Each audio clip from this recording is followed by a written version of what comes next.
o behaviorismo radical e o behaviorismo metodológico. O nome behaviorismo tem a sua origem da palavra inglesa behavior, que significa comportamento.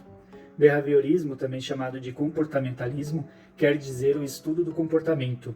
Esta teoria psicológica defende que o comportamento, tanto humano quanto animal, podem ser estudados através da observação de suas ações, ou seja, a observação do comportamento. Os behavioristas acreditam que todo comportamento é resultado de experiências e condicionamentos, ou seja, estuda o comportamento de forma direta, com base no ambiente em que vive o indivíduo ou animal.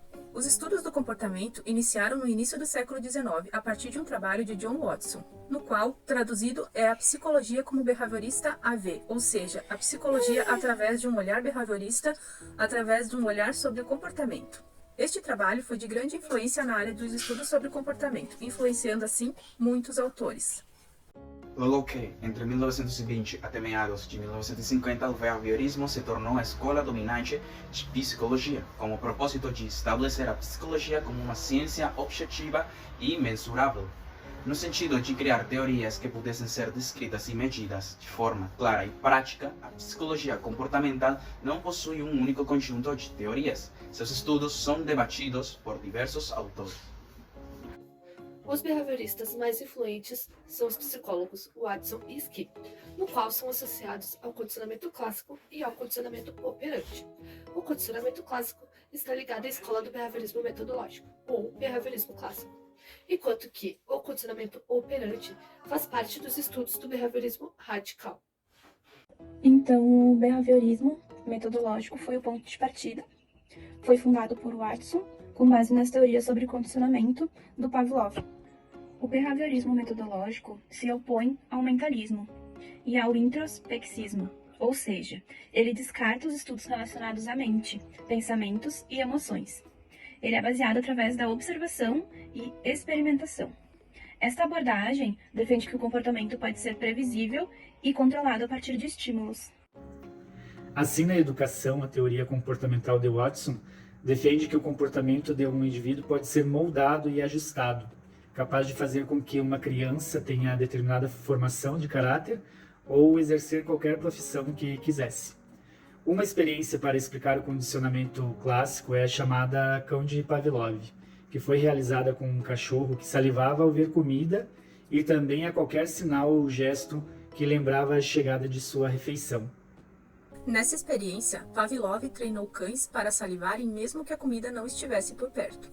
Pavlov tocava um sino toda vez que alimentava os cães, e com o passar do tempo, os cães passaram a associar o barulho do sino à comida. E isso fez com que os cães salivassem a cada barulho de som emitido pelo sino, mesmo que seus potes de comida estivessem vazios. Com isso, conclui-se que um estímulo neutro, o sino, pode ser transformado em um estímulo condicionado, produzindo uma resposta conforme as condições que foram transformadas, o estímulo neutro. Assim, comprovando que os seres vivos já nascem com certos reflexos, ou seja, possuem determinada reação a partir das ações específicas.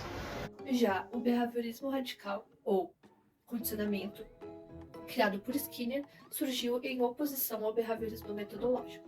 Essa abordagem considera que os comportamentos observáveis eram manifestações externas de processos mentais invisíveis, como pensamentos e entre outros.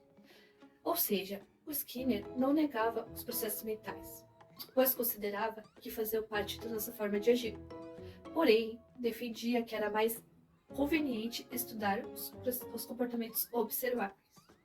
O comportamento não seria consequência do seu livre arbítrio, mas sim das consequências dos seus atos, na qual define a frequência com que um comportamento pode ocorrer, através de reforços e punições. Para Skinner, um comportamento é reforçado através das suas próprias consequências. Assim, esta teoria propõe que, para aumentar a frequência de um comportamento desejado, ele deve ser incentivado através de uma recompensa, na qual seria denominado de reforço positivo ou negativo.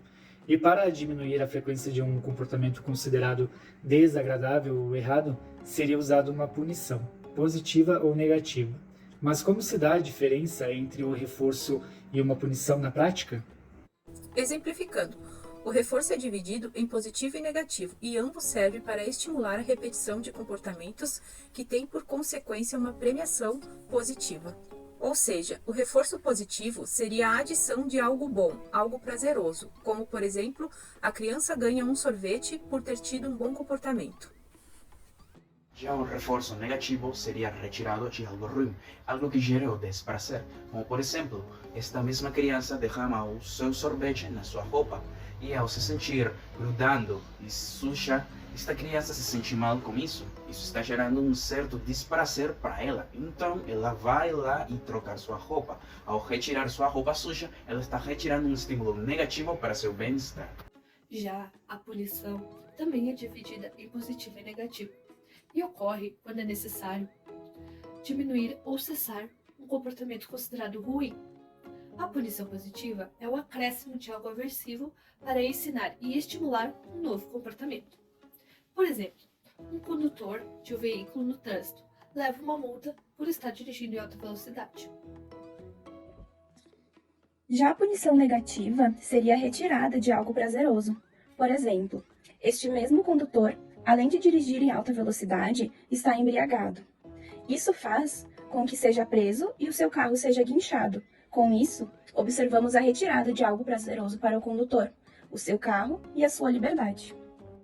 Chegamos ao final de mais um vídeo e, como podemos observar, Skinner e Watson têm muita influência nos estudos sobre o comportamento na atualidade.